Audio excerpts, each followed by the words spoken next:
guys, warm up, keep it up.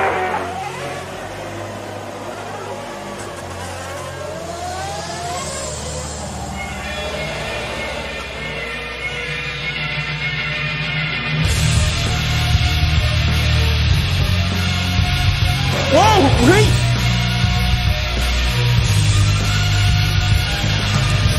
Oh no, big mistake! Go back last and down to 10. No, he's not an early conference. It has been an absolutely astonishing season.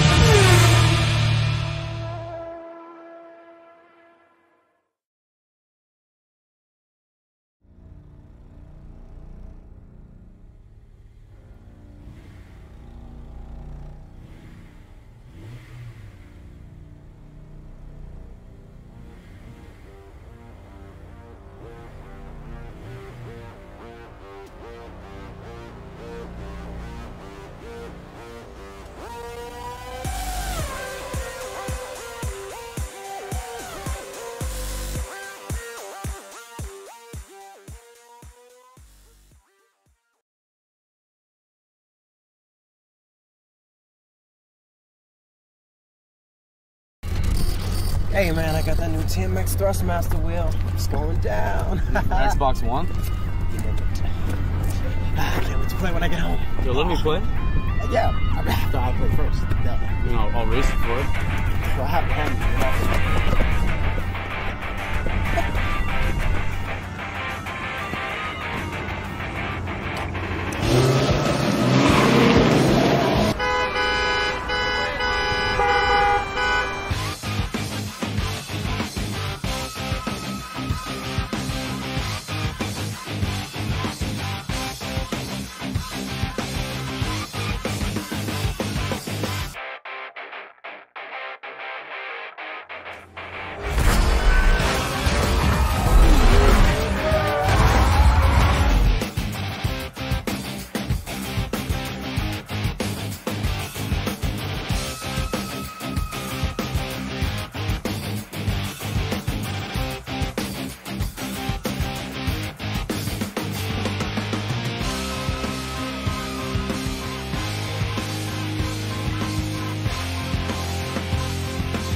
Hello everyone and welcome to round number 8 for the Formula Sim Racing World Championship.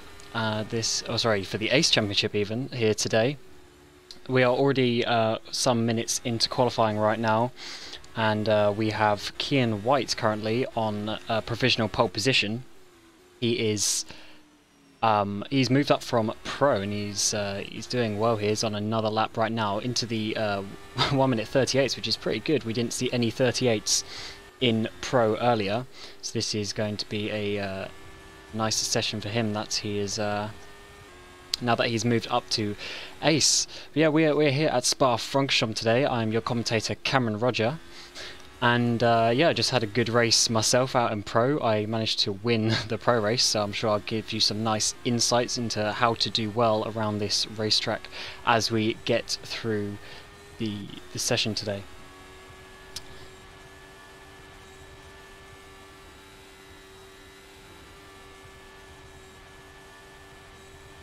So Kian White is just coming to finish this lap right now. I'm just trying to get his sector times.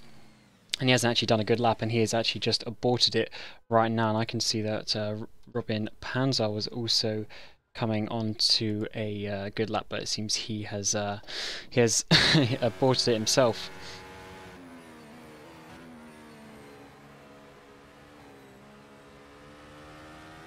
So the race last time out in Hockenheim was actually very... It was quite a weird race actually, because there was quite a lot of different strategies going on. There was a few accidents that happened. Obviously, we had the big crash in the first corner, well, before the first corner, when Phil Kraus didn't get any start lights. His game had a bug, and yeah, he didn't move, caused a big pile up. Obviously, not something that you want to see in FSR, but that is unfortunately what happens sometimes. There are these game bugs every now and again, and it's just something that you have to deal with, really. That opened up the race quite a lot, has to be said. And Tom Sadley, actually, who is I can't quite see him, maybe he's not that high up just yet. He actually no, he's not attending today, it seems. He had a very good strategy. I think he tried, was it a 3-stop he was trying, and everyone else was trying a 2-stop, but it didn't quite work out for him and Marek Godek, unfortunately for the Ghostspeed boys there. But it was certainly quite a bold option. I'm not sure we're going to be seeing 3 stops today. It looks like a mix between 1 and 2 stops from how Pro went earlier. It's very tight on the 1 stop, which means that the times are going to be opening up quite a lot for for in the later parts of the stint. There's going to be lots of opportunity for overtaking stuff when your tyres are really dropping off, and you're going to see the people on the 2 stop really coming back at the end. Often what I tried this year was try qualifying on the soft tyres, or sorry, the middle tyres. Today with the super soft, the soft and the medium. So I usually try and qualify on the middle tyre, but it looks like no one is trying that today. But I'm sure one big difference between cars is going to be the difference in wing level. You're going to see people running some really high wing, and you're going to see some other people running some really low wing, and that's going to add some big differences into the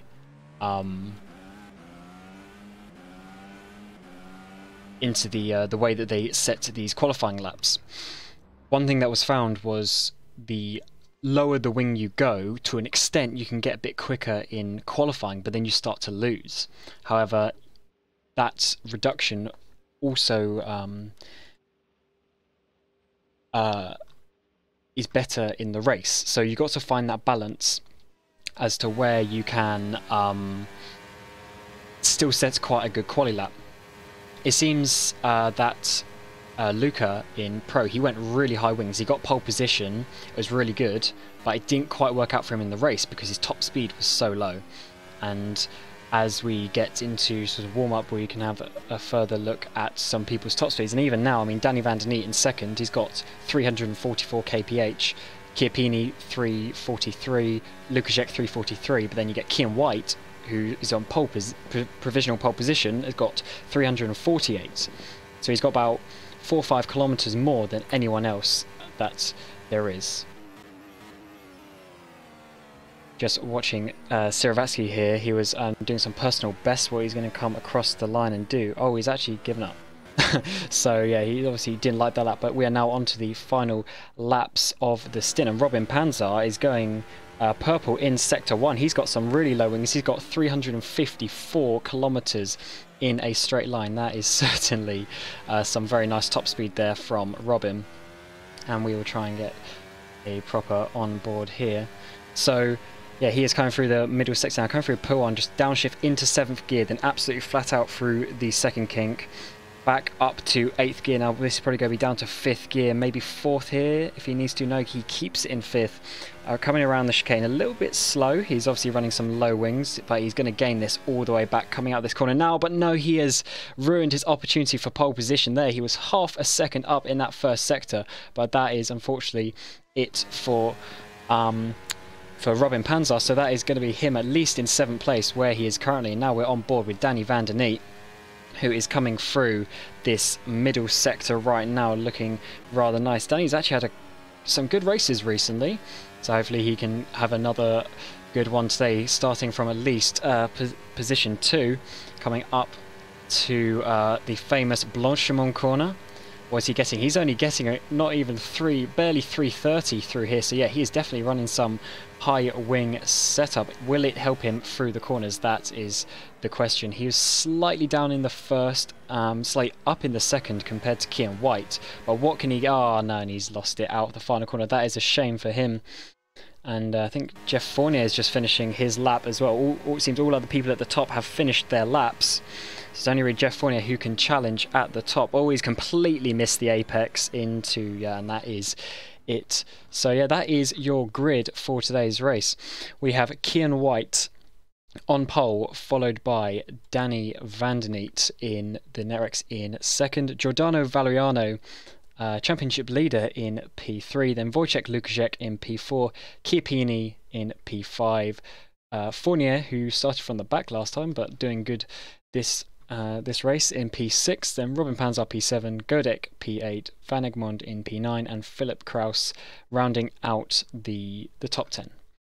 So we'll just play a couple of adverts and we will get back to you in a minute where we'll run through review some more info about the track and the grid for today's race.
Do you want a more immersive experience? Thrustmaster T150 force feedback racing wheel. Official PS3 and PS4 licenses, and also PC compatible. Rubber coated wheel grips. 1080 degrees of rotation. Adjustable force feedback. Large metal sequential pad. Optimized ergonomic design. Mixed belt, pulley, and gears system.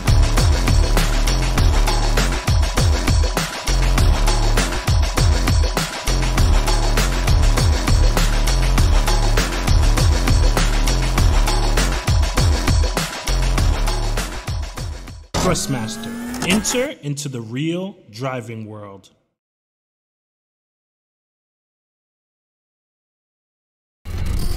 Hey man, I got that new TMX Thrustmaster wheel. It's going down. Xbox One? I can't wait to play when I get home. You'll let me play? Yeah, I mean, after I play first. No. You know, I'll race it for it. Well, I have to hand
Keep it up.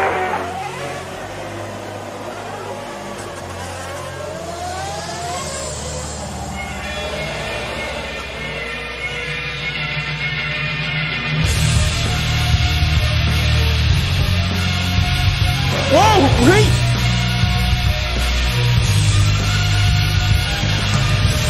Oh no, big mistake! I had to go back last and down to 10. No, nearly cornering. It has been an absolutely astonishing season.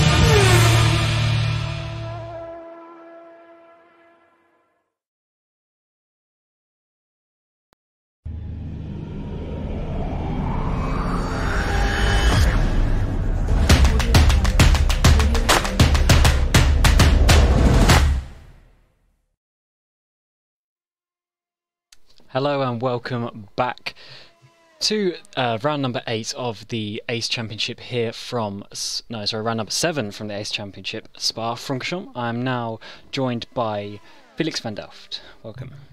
Hi Cameron, how are you doing? I'm doing pretty well, thank you very much. How are you?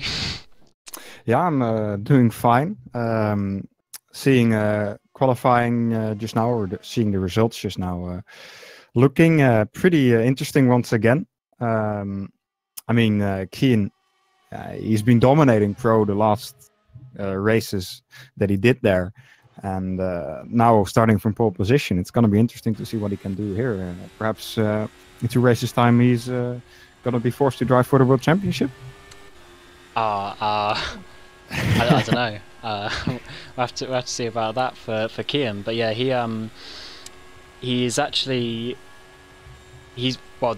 unfortunately the car isn't in the mod. He's actually racing in the Flag engineering team in ACE, but the car's in the mod, so he's in fields today. But yeah, he's actually in the WC later on. He's doing a reserve seat later, so he's definitely showing his pace today. Getting pole position in ACE, having moved straight up from Pro. But that just shows you how good he was in Pro, and after getting 2 wins in a second in 3 races, it was clear he needed to move up. Yeah, he's doing a great job, and obviously still the Netrex of Danny van der Niet, also starting from P2. So Danny showing some pace. Out of the top of my head, van der Niet, he is 4th in the championship. I mean, van der Niet is one of the most experienced drivers here in the ACE Championship. In total, I believe he has won a single race in the Pro Championship 2014, or in the ACE Championship, that was 2014. And he's yet to get a second win. So perhaps today, if he can keep up with Keen White, who knows? Anyway, strategies. I mean, Yeah. you won the pro race earlier today. Yes. What do you think is going to be the winning strat here? Well, I did a two-stop strategy, but I was helped by the fact that two of the leaders had basically had a DNF effectively. So that helped me a lot. So my second stint was very easy, but I think it's very close between a one and a two-stop. I mean, I had it quite easy in the end, but I think you will see people, if they're two-stopping, sort of struggling, especially if they're not sort of the top 5. The person who came second was Geordie, and he started outside of the top 10, and he did a one-stop. So I think on paper, the one-stop is probably the safer option, but I'm not sure whether it is the better option if you are at the front. So yeah, we'll have to see. I mean, I had a really low wing setup as well, which helped me quite a lot against some of the other guys who ran a bit higher wings. But I think it's I think it's gonna be 1 and 2 stop. But I'm thinking most people are gonna one stop. Yeah, I think that seems like the reasonable call. But who knows? We saw one guy 3-stopping in pro. Really? Yeah, I think it was Galamatis. One of the Greek guys did a 3-stop. But I don't think it's going to be the quickest one, because I think he finished in P17. Probably was a misclick, because his teammate came in the same lap and put on the right tires. Anyway, warm-up is over. Drivers are getting ready to start this race. 33 laps. It's going to be, like we said, an interesting race with the difference in top speed, especially. I think Keen White has a bit of higher top speed compared to the drivers right behind him. So Danny Van Niet, Giordano Van Ariano are all a bit lower top speed. So we're going to have to see how that pans out in lap 1. I mean, we saw quite hectic lap 1 in pro. Yeah, there's going to be a lot of battling, because so you have turn 1, which is literally straight in your face from the start, but then you have the long run up through Eau Rouge, Radion, all the way up to Les Combes. That is like 2 kilometers in total, and there's going to be some big slipstream parties happening today. Yeah, so drivers lining up on the grid now. Keen White will be going for his formation lap.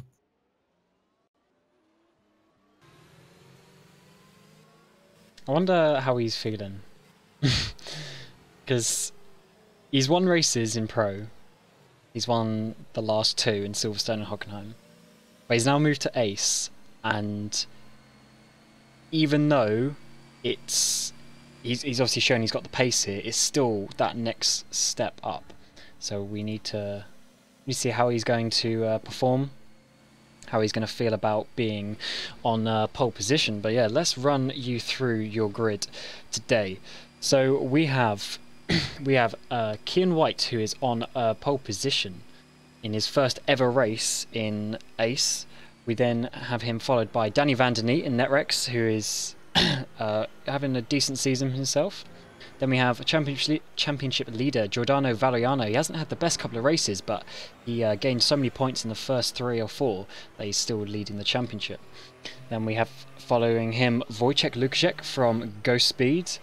Then David Chiappini. So these 3 are sort of the best 3 that we have in the championship, but they've all had sort of weird seasons, so to see how they go today, what strategy they choose. Then we have Jeff Fournier in P6. He's doing a good job. I think this is his 3rd race in Ace since moving up from pro last year. Then we have Robin Panzar in P7, Marek Godek in P8, Tom Van Egmond in P9, Phil Kraus, who had the who caused the start line incident, even though it wasn't actually his fault in the end, but he caused that in Hockenheim. Let's hope that doesn't happen again today. And we have Lucas Schmidt, who has had a bit of an unlucky season, to be honest, in many respects, but he's actually starting on the soft tyre. Having qualified outside of the top 10, he can choose what he starts on, so yeah, he's gone with the soft tyre, and I expect a lot of people have. David Mocek hasn't, he's in P12. Fabian Roof is on the mediums, like he did in Hockenheim, in P13 even. And then P14 is Shane Najam, P15 is Pedro Gomez, P16 is Yuri Siravatsky. 17 is Kevin Ryan on his debut for Torrent, very good sim racer himself. In other categories, then we have Kevin Morville in P18. Christoph Schoer, he's really having an up and down season. Sometimes he's at the front, sometimes he's at the back, but he is down in P19 today. Then we have Giuseppe Lino for Pescara in P20. Luke Maguire, who says he's done no practice, so I'm not surprised with him down in P21. Then Carlos Hernandez and George Chatsipantelis are starting from the pit lane. Yeah, so 23 drivers. Pretty obviously not the full 30 that we saw in Pro earlier today, and we've seen in ACE earlier in the season. But it's kind of the curse of ACE that somewhere in the middle through the season the driver number decreases slightly. But so far it's ACE has been delivering great racing. Obviously incidents happen like it did last race. Let's hope this one goes a bit more smoothly.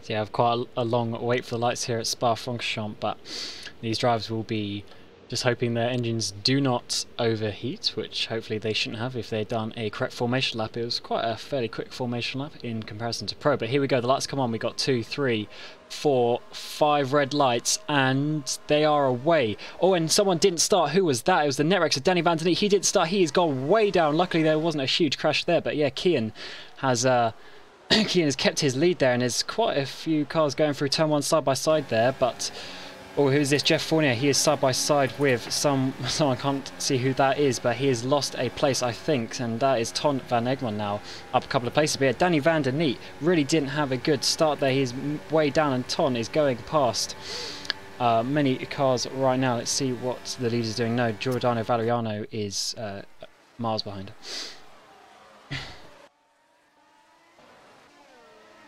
Very packed in this midfield right now. We got is that Phil Kraus and one of the Ghost Speeds going side by side into Rivage, but no, Jeff Fournier is still ahead of them both. He is still in 6th place. But did you manage to see what happened with Danny there at the start?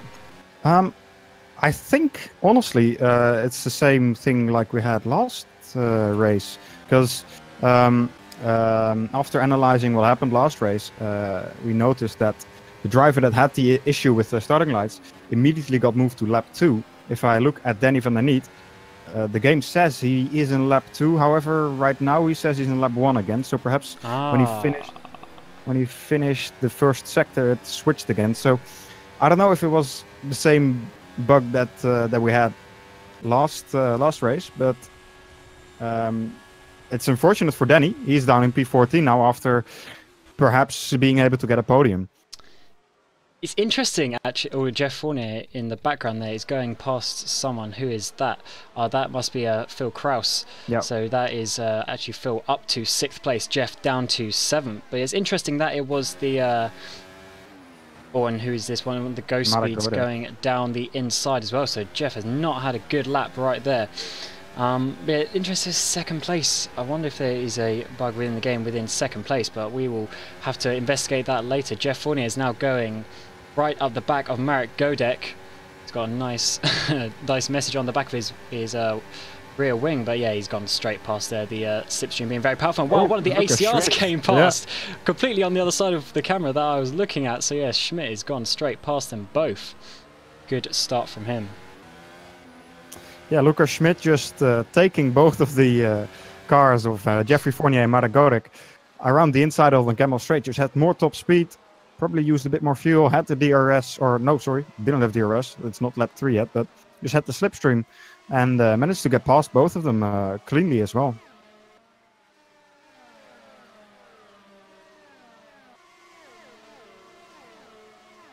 But taking a look at the gap, Keena's pulling a bit of a gap here at the front, 1.5 seconds from Giordano Valeriano. Valeriano is not quite keeping in touch with Kian. This next few laps is really where they're going to determine what strategy they are doing. If you're doing a 2-stop, you're going to be pitting around the sort of lap 10 mark on the super softs. If you want, or maybe a bit earlier, if you really kill your tyres. But Ooh, Jeffrey Fournier and Devin Rodger made contact. Jeffrey Fournier spun around. Oh, and a big crash there with Cheyenne Nayam. And also a ghost speed car involved. Even more contact made. People spinning around doing donuts. Hectic once again here in the ACE Championship. And I think also Luke McGuire involved. Yeah, a lot of guys involved there. I'm going to get a replay of this right now. So we're on board with Jeff, and he's already going on the grass on the inside of the kink before Blanchimont, and now he's going on the inside of this. This is Luke McGuire. It's getting in slow-mo, but they're all fine on the apex. Jeff comes slightly off, taps. That is a bit of a bad angle. Taps. Oh no, it's Devin Mrocek. Taps Mrocek. Yeah. Causes a little bit of oversteer. He corrects it, smashes into Mrocek, loses his front wing on the curb. He comes back on the track in front of Cheyenne Najam, and that is race over for those two straight away. But then up at the chicane, there was something else going on. Who was this? Oh, it was a slow ghost speed. That must be Shkoa. Got hit by who is that going to be? That must be Schmidt, I think. Yeah, Schmidt has hit Shkoa, spun him around. And that has caused, who's this now? Luke McGuire to get involved as well.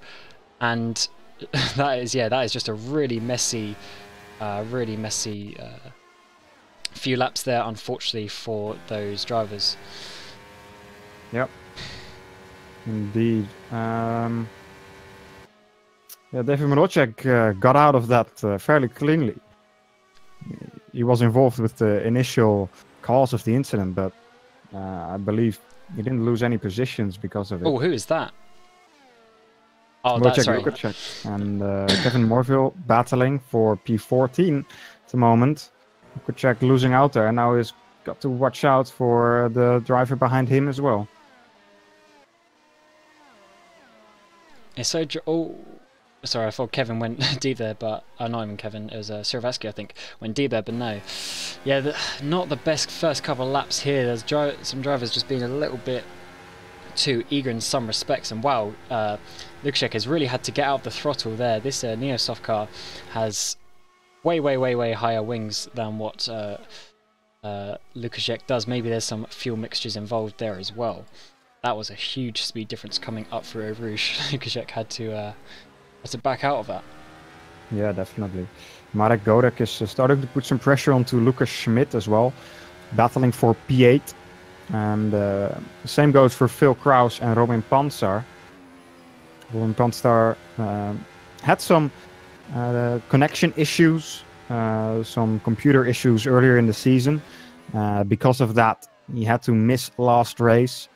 And hopefully everything is fixed with his computer and his internet connection now. So hopefully nobody gets caught into any of his lag spikes or computer issues. Yes, he has had some pretty big lag incidents, so he was basically warned about this and that he would have to sort it out if he is to continue racing, because it unfortunately DNF'd a few drivers this season so far, but he hasn't had any issues so far, so let's hope that he has in fact sorted that out, because he's definitely a very fast driver. He sees in P5 today. He's certainly got race winning potential. Battle for P3 now though. David Chiappini is closing up on Giordano Valeriano. Chiappini will have the DRS here down the Camel Straight. Surely that's going to be enough to make a move into Lacombe.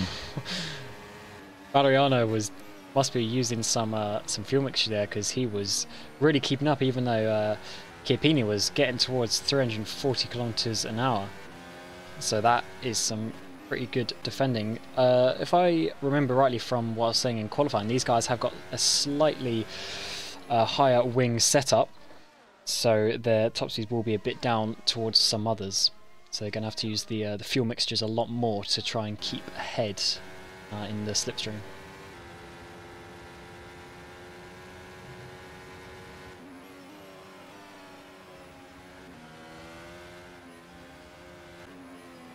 Phil Kraus is all over the back of Panzer now. He was at the beginning of this lap as well, but he yeah, he's very close now. The Flag guys had a bit higher top speed than the ACR guys in qualifying. It looks like, yeah, Panzer has managed to keep his distance, so he's obviously not doing too badly on the old downforce. And yes, it was definitely a very interesting battling pro to see the difference between the low wings for Sector 1 and Sector 1 and 3, and then the high wings for Sector 2, but it seems that these two are fairly evenly matched right now. So Phil is closed right up here. He's probably going to be going, or at least an attempt to overtake. He's got a fairly decent exit. It seems he closed up a little bit since the final chicane. He's going to be slipstreaming all the way through Eau Rouge and Radion, because you can actually keep it pinned even in the dirty air. And yeah, he's going to be at least very close by the end of the straight. It's going to be very close if he wants to go for a move. It's going to have to be a bit of a dive around the outside, and yeah, he's going to try it. Oh, there's contact! Big contact between them. And is he going to let him pass? Yes, he does. That certainly, from the camera I had, looked a bit like Phil turning in, but he has given the place back. But I'm sure they lost about a few % of wear on their tyres as well from the half spin that they both had. But yeah, that was certainly not the best. I'm going to see if I can just get a replay of the onboard to see if it was Phil turning in a little bit. Yeah, that was definitely not best turning point from Phil, but they continue in the formation that they were just in, and he's going to have to try again on a different occasion. Kian White has got quite a big lead at the front now, 2.5 seconds from Giordano Valeriano. Trying to see what lap times they're doing. So they're doing sort of low 45, so yeah, pretty decent pace from them.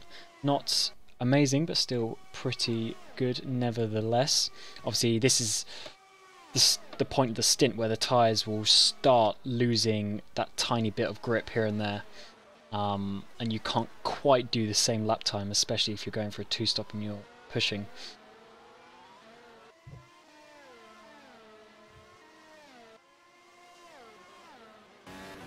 David Chiappini now is really close to Giordano Valeriano again. Let's just see if he can, well, try and get any closer than he did a couple of laps ago when we followed him. Race winner himself this season. And yeah, he's not going to be quite close enough. His top speed is actually not really that good at all. Barely getting 340. I'm sure he's trying to save a little bit here as well. Maybe use this to maybe get Valeriano to sort of pull him towards Kian, although the gap is now up to 3 seconds. So Kian White at the front is doing a very good job here. Danny Van der Niet, in the meantime, has managed to fight his way back up to P10. Just got past Fabian Ruth down the Camel Straight, and trying to fight his way back. Looking strong so far, but still, after that incident at the start, obviously a tough blow for Danny Van der Niet. Well, yeah, hopefully he can use his pace that he obviously has from qualifying P2, and hopefully he can use that to his advantage in the race. I mean, he's 18 seconds off the lead. That's actually almost a pit stop, so yes, a bit of a shame for him. But if he can make it work, he can certainly sort of catch up to that sort of 7-8-9 battle that we are seeing from Schmidt and Murchek.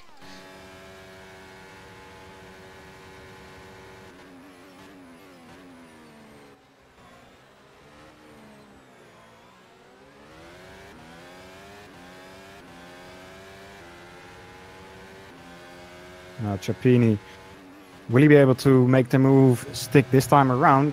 I think he's a little bit closer than he was the last time.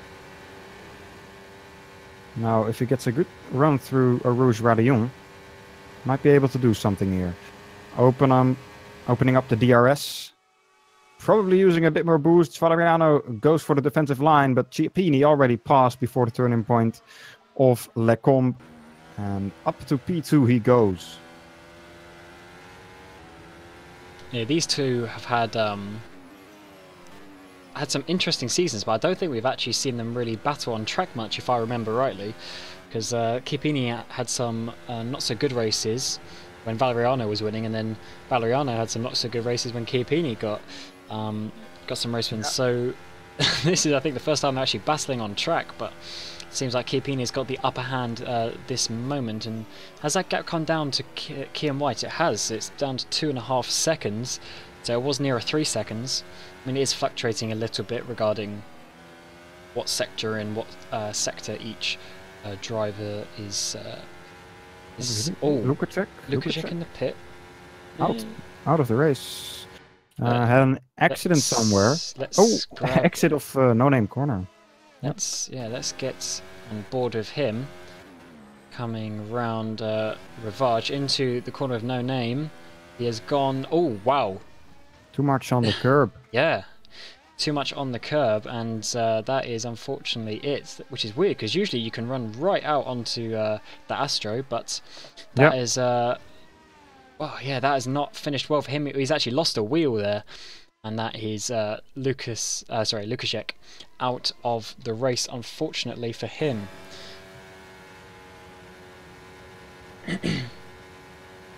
Valeriano's not going to be close enough to get straight back from Chiappini.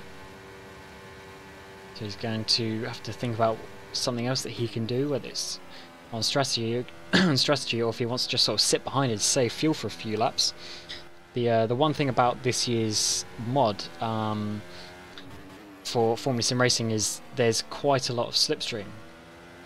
This was basically done to improve the chances of overtaking compared to real life, but it does mean that if you aren't feeling quite so confident as at leading, you can actually just save a bit of fuel in the slipstream and not lose an awful lot of time. So maybe that's what he's going to be doing for a few laps. And is that Kian White even closer on this lap? Yes, it is. So Chiappini is closing the gap to Kian White here. Yeah, slightly but steadily. Last lap was almost a second quicker. Kian White must have... No, it's just Chiappini is quite a bit quicker at the moment. I'm trying to compare their tyre textures here, and it looks like he might have a tiny bit more wear. I'm not quite sure how accurate the wear is. And is Kian? Yes, Kian goes in. Yeah, Kian comes into this very bumpy pit lane that we have here at Spa. So he comes in. So this is looking like a two-stop. Yeah, surely. He is going on to the he's gone to the soft tyres. So he is going to now try to well, because you have to use two types of compound, but he's obviously going to do this so he can try and get the super soft to the end, but he's not committing himself whether he does the super soft or the soft at the end. But where does he come out? Behind the red wall. Is that Danny van der Niet? He's going to come. Yes, it is. Behind, and Danny van der Niet is going to have the momentum up to a Rouge and Radillon. If he can get a slipstream, he will have the DRS. But I think he's just a little bit too far back to actually make the move on Kian here. I've got a weird glitch with Danny there. Wow, his wheel was locked all the way down the straight. Nice glitch there from rFactor. But yeah, Danny is now behind Kian. So yeah, he, as I said earlier, he's basically lost a pit stop because this is where he should have been, but yeah, without needing to owe us a pit stop. So that is not the best luck for Danny today. Yeah, all the pressure will be on David Chiappini and Giordano Valeriano now. They will have to make sure that the undercut doesn't work too well for Kian White. If Chiappini and Valeriano can keep up the pace they were doing a lap ago, I mean, Chiappini did a 44.6 2 laps ago. Valeriano did a 45.5 this lap, so we'll have to see how the pace compares to Kian White's. Yeah, I was just wondering if these two were gonna follow Kian, but no, these guys are staying out, so they must be going towards a two-stop. And someone else pitted in the background there. Who was that? Phil Kraus. Phil Kraus. So Phil must be. Yeah, it's a bit too far to go on the soft tyres. Possibly on the mediums, but what does he take? No, he takes a soft, so yeah, he's probably going for a two-stop as well. Is the sister teammate of Kian, Phil. And he is going to come out near a Ghost Speed. Who is this? It is Christoph Schoer. So that is down in P11 for Phil Kraus. And Ton must have pitted as well, hasn't he? No, Tom hasn't pitted, no. He just started on the soft. Oh, okay. Well, he's got a bit of suspension damage actually, but yeah, I didn't quite keep up with what he was doing, but yeah, he is still out. This actually worked for Geordie in Pro earlier, staying out on the soft tyres, so maybe he can get something working with this for his race. He obviously almost won Canada a few races ago. Unfortunately, he had a wheel issue that meant it did a double downshift and screwed up the corner that he was in, and unfortunately came second on that occasion. Yeah, very unfortunate for him. So pace wise, Tupini Valeriano are just still doing the same pace, and let's see Kian White. First sector is quicker than Valeriano. Second sector is a second quicker than Valeriano this lap. What is his last sector gonna be? As Lucas Schmidt comes into the pits as well. Kian White last lap did a 44.3, so that's a second quicker than Ciarpini and almost 1.5 seconds quicker than Valeriano this lap. So he's definitely gaining on them. And Lucas Schmidt is pitted, but he's onto the super soft tyres. Yeah, so definitely two-stop for Schmidt. Going aggressive. Comes out with seeming a clear track, so yeah, he's gone aggressive on his super soft tyres, confirming he's doing a two-stop and confirming that he is going to use 2 sets of super softs as well. So that is not a bad strategy going to lap 11, so I assume it's going to be lap 11 again and then 11 a third time on the soft tyres. Obviously, drivers needing to use both compounds of tyres during a race.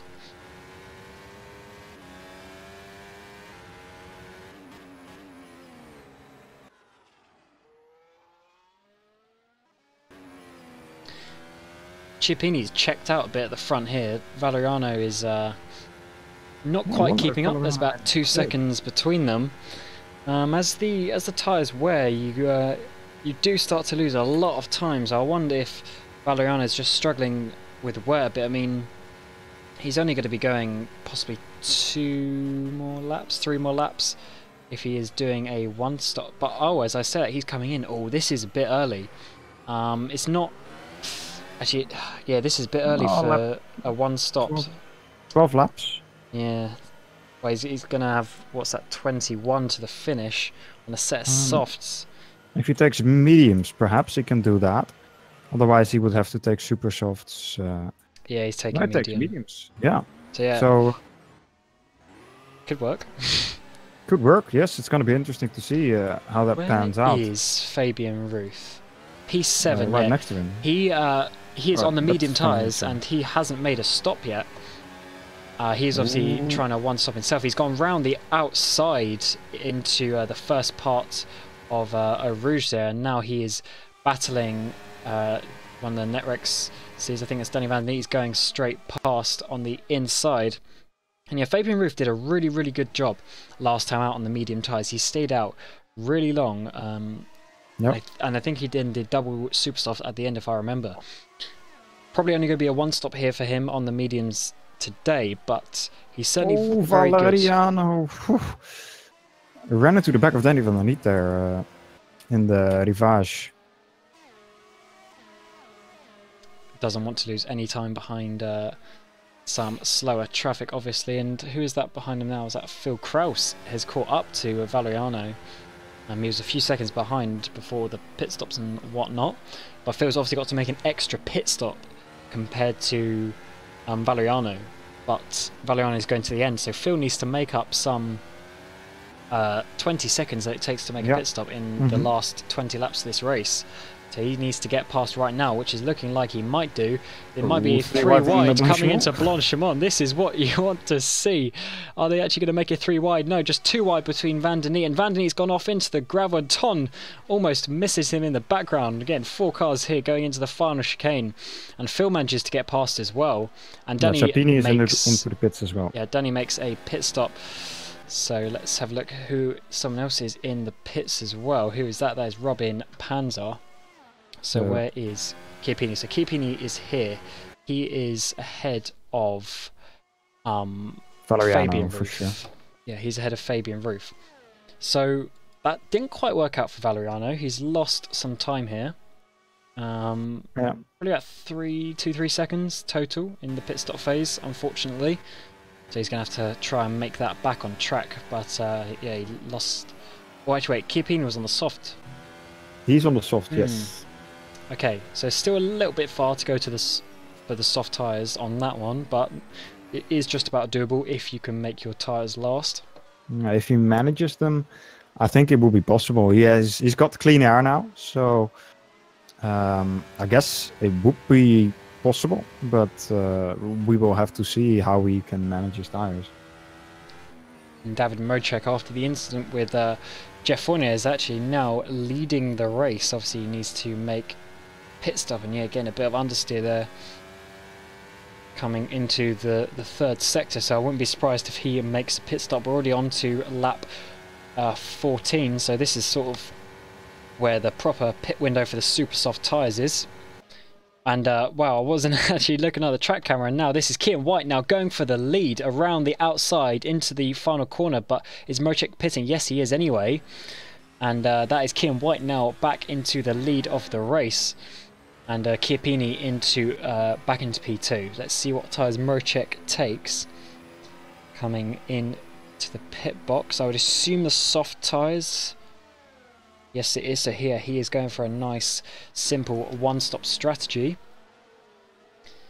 And there's quite a nice battle here. Phil Kraus is right behind Valeriano, who's right behind Fabian Roof. Might get another 3 wide moment coming up through Eau Rouge. Phil's got a big overspeed on these guys. Is he going to try and make it 3 wide? I think he is, because Valeriano's going to go to the left and Phil's... Oh, sorry, to the right even. And Phil's going to have to go to the right as well. But is he going to back out this? No. Yes, no, he's going to actually try it in the end with Fabian Roof. That is an interesting decision making. He was sort of and he didn't go for it. But Valeriano, he did go for it, and he is now ahead of Fabian Roof. And needs to go and catch or stay near Chiappini as much as he can, because Chiappini's probably not making another pit stop. And is Phil going to go on the inside of Pouon? Yes, he is. Haven't seen a move there so far, and Fabian Roof gets shoved out there past the gravel that has been put in there, and that's a shame for Fabian, because he's lost what, 4 places there. Yeah. But yeah, that's unfortunately what happens when you go side by side into Pouon sometimes. But fair play to Phil for trying to make that work. Haven't seen an overtake there today so far. No, well, we did. We've seen one. I guess you didn't know that, but in pro we've seen one. Sorry, I was miles up the road. Yeah. Yeah. No, anyway. won't get into that. Schmid will be starting to try and attack Tom van Egmond now. Of course, Schmid is on the definitely on the 2-stop. Tom van Egmond hasn't pit yet, so Schmid is catching him quickly. Tom has the DRS though from Phil Kraus in front of him, but will it be enough to keep Schmid behind? Looking at the top speed that ACR had, it's going to be quite nice top speed that we're going to see from Schmidt here. Yes, he's closing already. He's probably using all the mixtures that he's got. Ton's probably defending for his life as well. Now DRS opens and Ton gets DRS as well actually. But Lucas is going to try it round the outside into Les Communs. Yes, he has made that work with the overspeed that he has. So that is exactly what he needs on the super soft tyres, and he's now got to chase down the other flagged flag of Philip Kraus up ahead of him.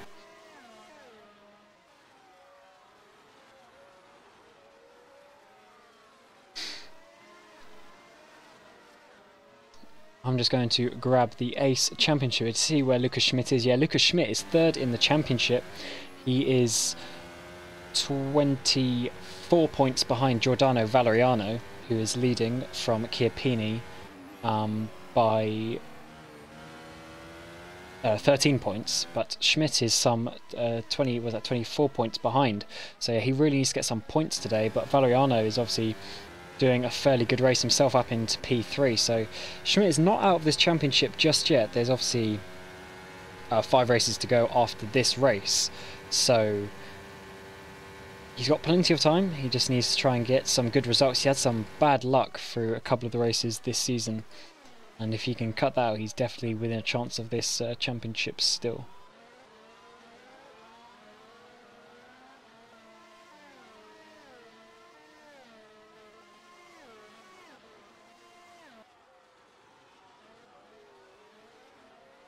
So Kian White is leading the race here on his debut in ACE, leading by some 5 seconds from David Chiappini. Chiappini obviously has won races this year, so has Valeriano. So that just shows how good Kian is doing today. Although he's definitely showed the pace in ACE previously. Sorry, in Pro previously, where he raced for the last few races, but he's leading from David Chiappini here.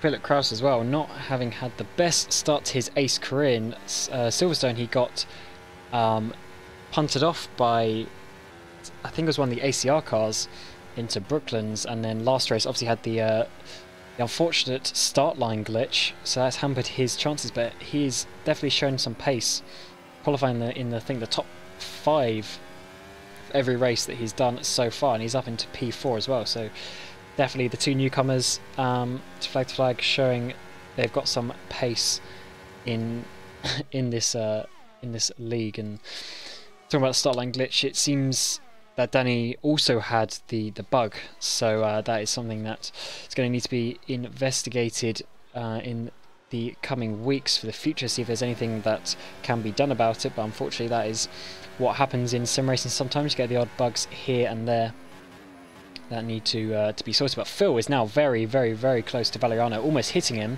into turn number 1, La Source, and he's within striking distance up through Eau Rouge and out of Radion into the DRS zone.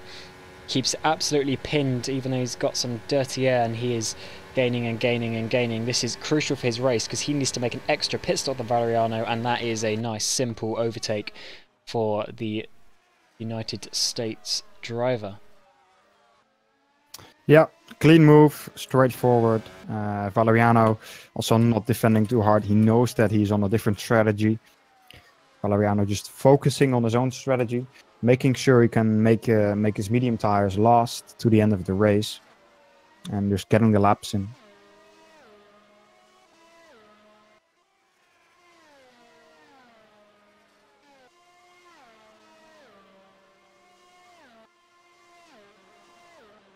Looking a bit further down the grid, at the back end of the points, we have Carlos Hernandez in the Twister car, and we have Kevin Morville in the, I can't remember the name of the team. I think it's the Esports France team. Yep. And they've had a pretty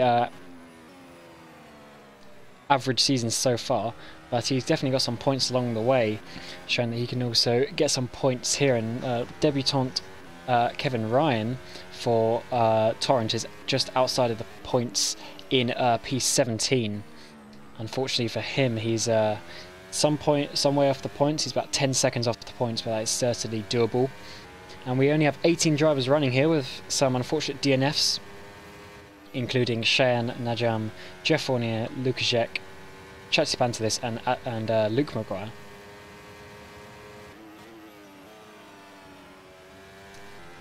And Danny Vandenito had that start line incident, is now down into 11th place, so that's a sad sight for him, not quite making any inroads into the people ahead of him.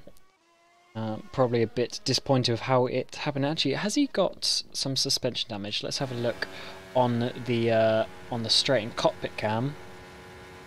Wait till he gets to an actual straight bit. Maybe not. I thought he might have been hit at the start. If he does, it's only about a degree or so to the right. But yeah, not the way he wanted to do this race so far. Battle for P9 now. Fabian Ruth, Marek Godek. Ruth obviously hasn't pitted yet. Marek Godek is on relatively fresh soft tires. So this is going to be interesting. Yeah, Godek, last time out, him and his teammate Tom Sadley, who's unfortunately not at this race, they were leading from the front using a 3-stop strategy to try and win the race, but they got caught out in traffic and couldn't make up the extra pit stop that they needed in the end. But yeah, not going quite so well for him today, down in P10, and now he is slipstreaming and trying to go around the outside of Fabian Ruth, not quite backs out of it. And Fabian's going into the pit lane, so... Yeah. 14 laps to go. What tyres is he going to go on? Soft, super soft. It's a limit of super soft. It is the limit of the super soft. Is he going to go for it? Yes, he is. Yeah, he's going to try it. Good man, good man. Bold strategy. Would have been the easy option to go for the soft. I mean, in pro, I took the softs with 13 laps to go. To keep it nice and safe, but he's gone for the super soft tyres, and he's come out just behind. Look on the list. Where is he on the list? That's Christoph Schoer, just ahead of him. And actually, he might get Christoph Schoer. He is way quicker than Christoph. Christoph doesn't seem to be defending at all, and Ruth even closing the DRS early that he got past so quickly. Schoer as well, another person like Godek in Ghost Speed who have had very good pace this season, just not quite the consistency, as you can see from him being down there in P12.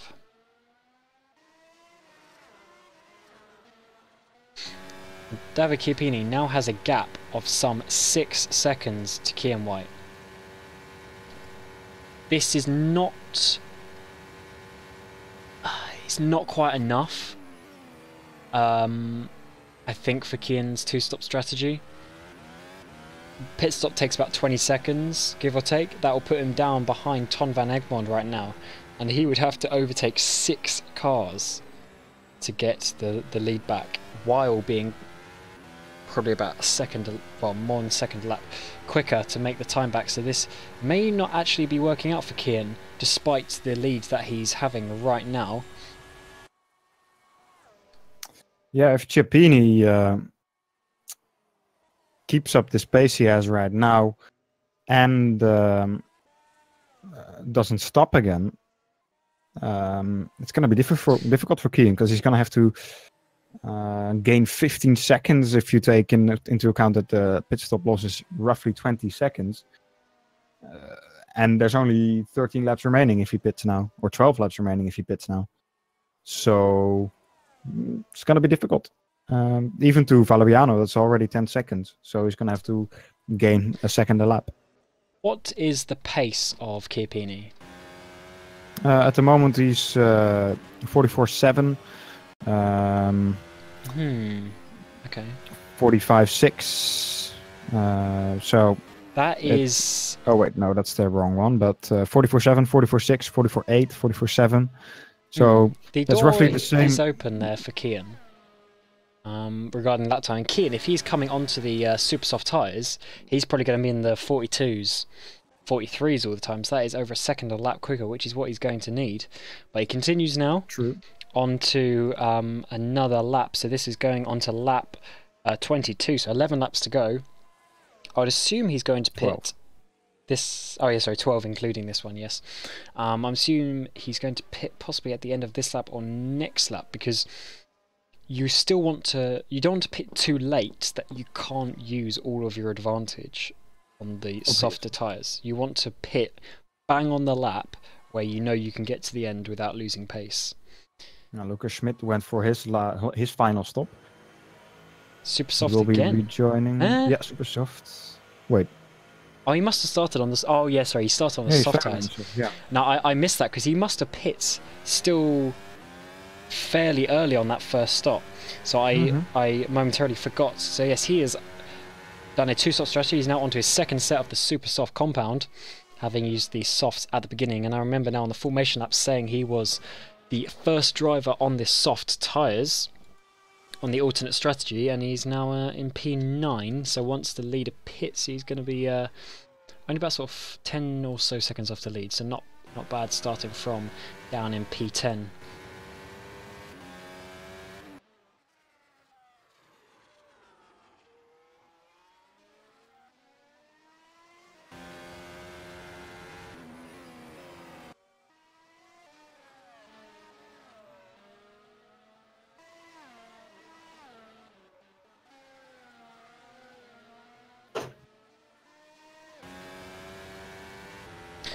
What is the lap count for Ton? I can't quite see on the live timing because I'm just wondering what he is doing regarding Panzer in front of him.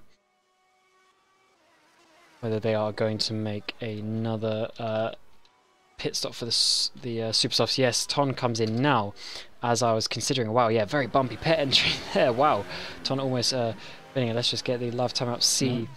What laps they are doing, and Panzer so as he continued, Ton goes on to the super soft tyres in the flag orange car. He is currently now in P9 or so,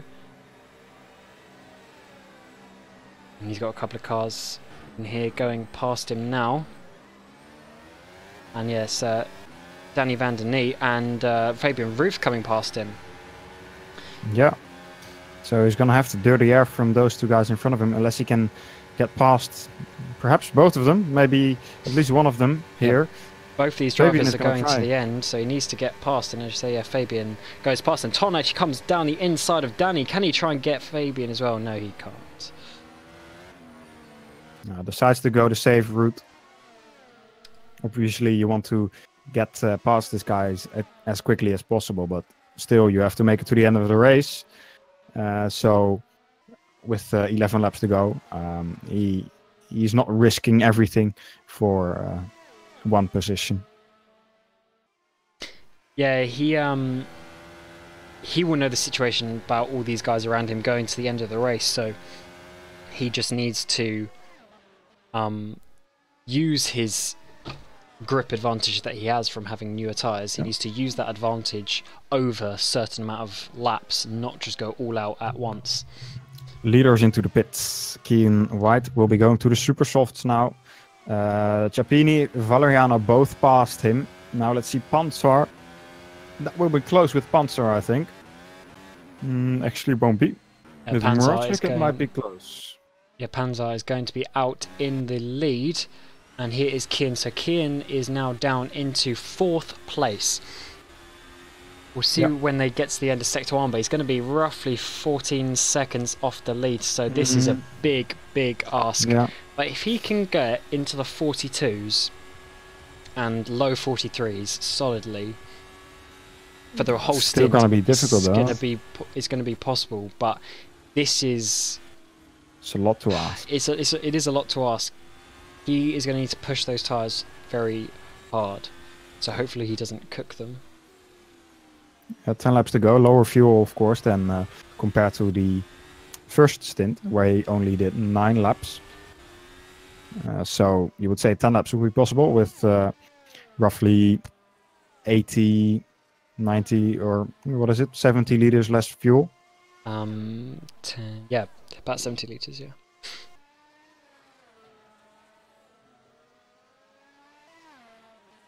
Obviously, him being out the front most of the race, he may not have been able to save quite as much fuel to use later on in the race as some others. Meaning, even though this is his hammer time effectively, he might not have quite the same level of fuel that he... sorry, the same amount of extra fuel that he needs Although he looks like he's closing right up on Robin Panzer right now. I'm probably going to go for the overtake on the next lap. And you can also see Valeriano going around turn 1 and keeping he's only up to Eau Rouge, so it is within sight, but he needs to really get on it.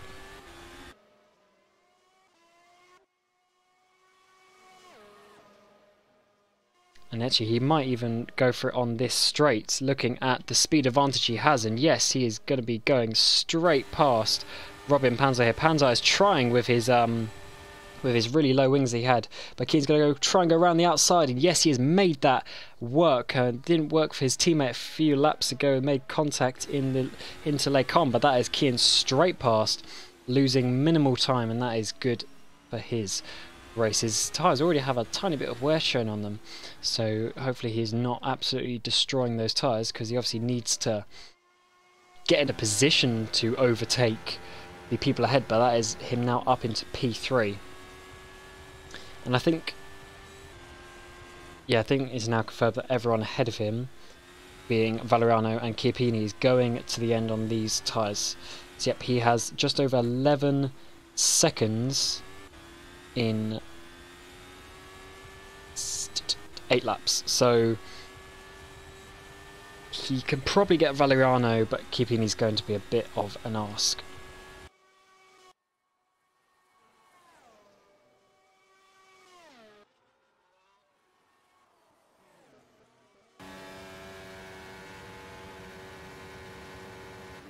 Looks like Mocek and Phil Kraus are now getting close to Robin Panzer as well.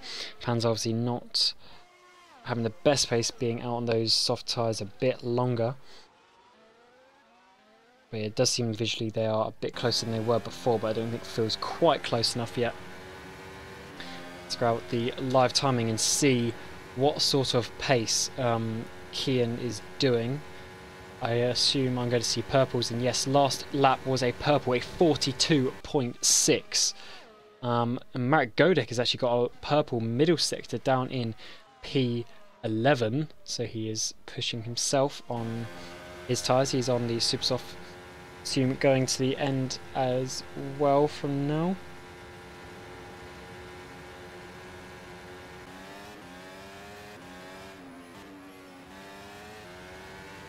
Yeah, so Valeriano and Chiappini starting to pick up the pace as well.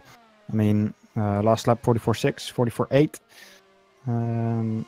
So perhaps they've just been saving their tires a bit more at the start of their stint. And now, once they realized Kian will be flying towards them, starting to pick up the pace a bit more. And perhaps also using a bit more fuel now. Oh, Kian was 0.6 quicker than Chiappini in the first sector, 1 second quicker in the middle sector. He is certainly pushing, and talking about pushing, Phil Kraus is so close, he's almost pushing David Mocek here through Blanchemont, lifts a tiny bit, and is he going to go down the inside of the chicane? Yeah, it looks like he's using some fuel to go around the outside. He's broke really late. Can he make that stick? Yes, he can. Phil Kraus up into P5 now. And Marek Godek also setting purple sector. And yeah, Kian did a 42.6 again.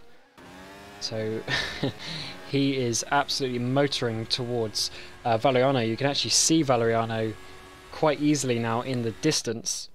And even Chiappini when you get onto the spanning camera as well. And I would be surprised if Chiappini and Valeriano can go much quicker than this until the end, looking at the amount of laps they had to do. So if they can keep this 2 second, I mean, look how much Kian's coming here. If he can keep this 2 second lap advantage, it is going to be on for the race win, probably bang on the last lap.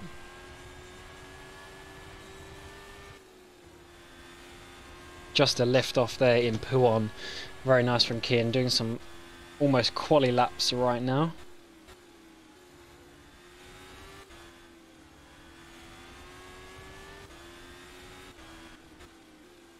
Obviously, he's only going to have about 20 litres left maybe at this point in the race.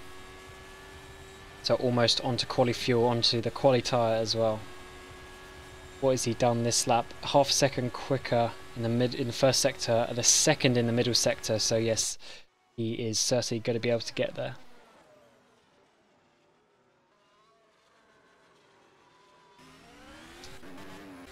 Let's grab an onboard from Valeriano looking backwards, and yeah, that is quite a menacing sight to see someone come in. Obviously there's a 2 grade difference in the compounds, and let's see what Kian does. He's lifting off clearly, because he should have gone straight past there, but now this is going to be an overtake quite easily for Kian White. For sure. Up into second place. I don't think Valeriano even bothered defending. It looked like he just saved some fuel and accepted that that was the place gone. So now the task is for Kian White. Can he gain 5 seconds in 5 laps and make an overtake? Possible. Oof. It's possible. Phil, but is it gonna be feasible? yeah, Phil Kraus got past Robin Panzar on the lap. I'm just going to get a replay of that. It's a replay button right now. Here we go. So Phil Kraus, is he just going to slipstream straight past? Oh yeah, and Robin Panzar again is sending him to the outside. A tiny bit of contact on the entry, but Phil kept the position that time, and that is him up into 4th place.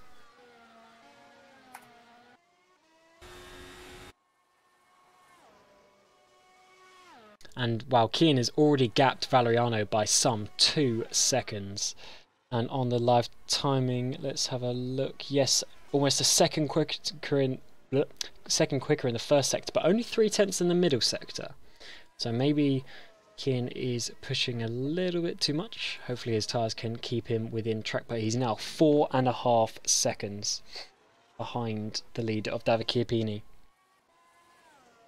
This is what I was talking about earlier in qualifying. I think the 2-stop is possible, but it's so risky because you have to do this where you're pushing so much and you have to overtake people. When Chiappini's just been doing his laps, saving his tyres, saving his fuel, he's probably prepared for this and ready to use every single bit of fuel that he has to defend when Kian gets there. But yeah, Kian almost down to 3.5 seconds now.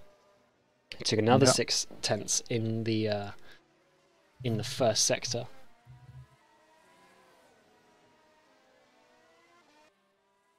Yeah, this is gonna be a close last 5 laps. Oh, and Ton van Egmond, I think, just got passed by Fabian Ruth. I saw him very close. Ton is now behind, so that is for P8 and 9. Both of these guys on the super soft tyres, and yeah, these guys were battling straight from when Ton came out of the pit, and Ton looks like he's very, very, very close to Fabian Ruth, the German for ACR, but not quite close enough to make any sort of pass. And oh wow, Ton almost went in the gravel there. That was very close. The gravel can sort of pull you a little bit if you get into it at the wrong angle. But that looks like Fabian is fairly happy there in P number 8. Wow, Kian is now down to under 3 seconds, almost 2.5 seconds. This is going to be a last lap. A last lap wonder if he manages to get this. He is, how many seconds? What's that? Almost 5 seconds from Valeriano in about 2 laps. So Kian is still doing 42s, which is what I said. He's going to need to bang in 42s and possibly can get away with low 43s to the end. Chiappini is so close to him right now. I'm sure he's going to be, well, it's under 2 seconds now even coming through Les Combes there.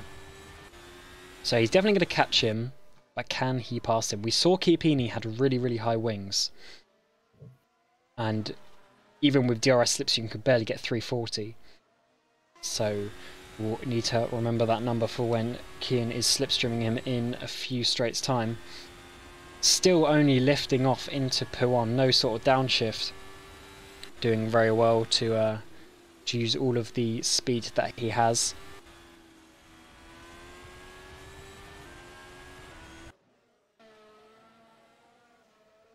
almost a second in that first sector, and we're just going to get the second sector now. So it's again half. So Kian is losing the edge in the middle sector that he had a few laps ago. I mean, he's still gaining, but not quite as much. So that is a sign that his front tyres aren't quite the same that they were, but they won't be when you're doing such hot pace for so long. And yeah, he is now visually so much closer. He's now almost within DRS. In fact, he might even get DRS on the Kemmel straight. Actually, maybe not quite. Gap fluctuating quite a lot. Can he keep it on the exit? Where is the line? The line is here. So yes, he might actually get DRS on this occasion. Looks like he is within 1 second with 2 laps to go after this one. So 2.5 laps to go. He's got plenty of time to make this happen. Yes, he is within DRS striking zone. So this is completely on for Kian. And wow, yes, he is right on the back of Chiappini now. Gained so much through the last sort of half a lap or so. He just needs to keep it nice and calm. Wait to a DRS zone where we know his higher top speed will get him past. He needs to not bottle it in a corner and lose all this time that he's gained over the last 8 laps.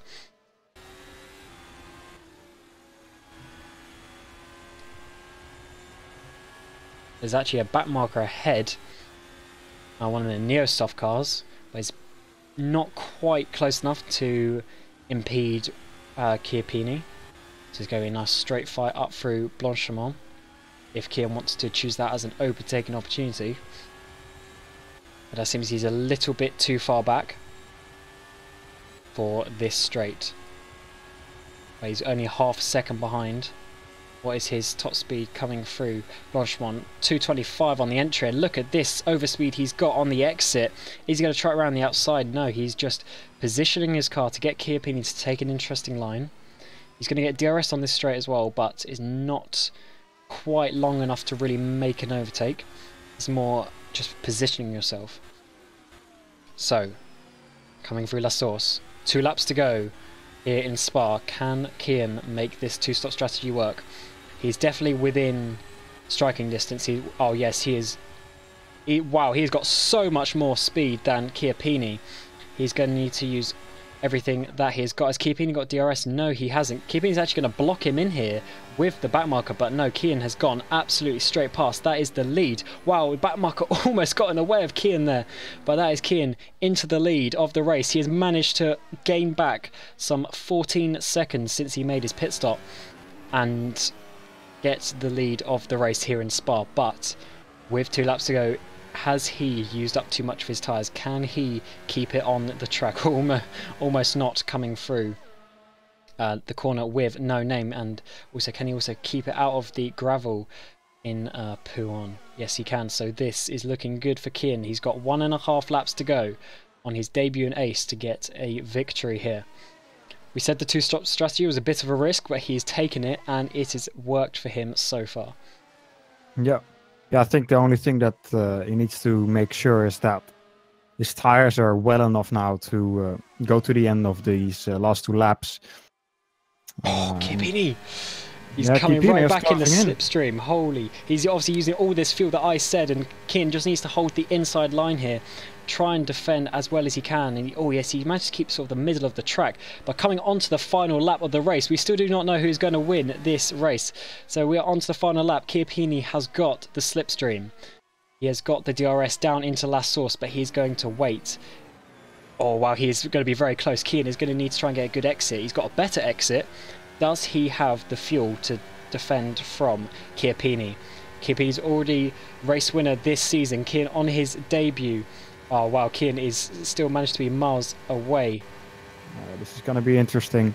Opening up the DRS, probably using a bit extra fuel. Not too much though. So not quite enough to come into the lead in Les Combes, but we obviously have about 5 kilometers left of this track for them to sort themselves out. It looks like Kian hasn't got that lap speed advantage that he did. Yes, tires are done. You can see it. Car twitching, understeering. Yes, his last lap was a 44.7, some 2 seconds slower than what he was doing. He just needs to keep out the gravel. Yeah, yes, he has. He basically needs to get through these last sort of 2-3 corners, and hopefully his straight line speed on the straight through Blanchemont can help him. But no, Chiappini is so much quicker through that through the corners. This last corner is going to be very important for Kian. If Chiappini is able to get a slipstream through this last section and is able to get past before the end of the straight, he's going to try it, I think. For sure, but I don't think he has it. Oh no, actually he didn't quite gain as much on this lap, so it looks like Kian is going to come into the final chicane in the lead. He locks up, but he manages to make the corner. So that is Kian White coming round the final corner to win in Spa on his debut in the ACE Championship. That was a nice drive from Kian, closely followed by Chiappini. Gave him a good run for his money, but not quite enough for the lead. Oh, and actually Phil Kraus got past Valeriano as we were watching Kian in the lead. Valeriano in 4th, then is Lucas Schmidt in P5. Is that Robin Panzer? No, sorry, Mocek, then Robin Panzer. Then Ton van Egmond in P8, getting some points flag to flag. And coming across the line then is Fabian Ruth and Marek Godek in P9. Danny van der Neet, unfortunately that... oh, hello. There's a big crash there. Danny van der Neet having the start line glitch, not helping his race at all in P10. Then Panzer actually finished 11th in the end. So Panzer disappeared somewhere. We need to, I think, go and check what happened to Panzer. Then Christoph Schoer in P11. Carlos Hernandez P13. Lino in P14. And Kevin Ryan picking up the final points. Although it seems Panzer... Wow, Panzer lagged. And I think he's DNF'd. Because he is dropping down the live timing. Yeah, he just teleported. So he's coming into the final corner behind... Who is that? I guess it's Mocek maybe? And he DNF'd. So unfortunately that is not the way he wanted to finish. But looking back at Kian, what a race he has had, taking pole position and the race win from David Chiappini in the end. Good race from him.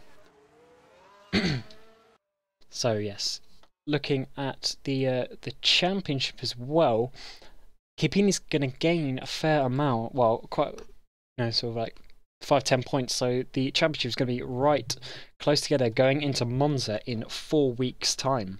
Yeah. Yeah, exactly. Lucas Schmidt will gain a bit of points compared to Danny van der Neet, of course, as well. And Viktor Ivanov won't get any points. So he will lose some points compared to Muratcek and not sadly, because he wasn't driving today either. Anyway, I think it's time for us to start closing off. Yes, so we hope you guys enjoyed this race. That last stint was very exciting from Kian White. Obviously, had no idea whether he was going to be able to catch up some 14-15 seconds, but he managed to in the end, taking victory here today. But yes, we like to thank you very much for watching. In about an hour's time, 1 hour 50, yeah. You will be able to see the World Championship drivers going out for their qualifying session. So yeah, join us back in 1 hour. And we will see you there for some of the best sim races in the world going head-to-head on this awesome Spa-Francorchamps circuit. But from me and Felix, we will see you next time. See ya.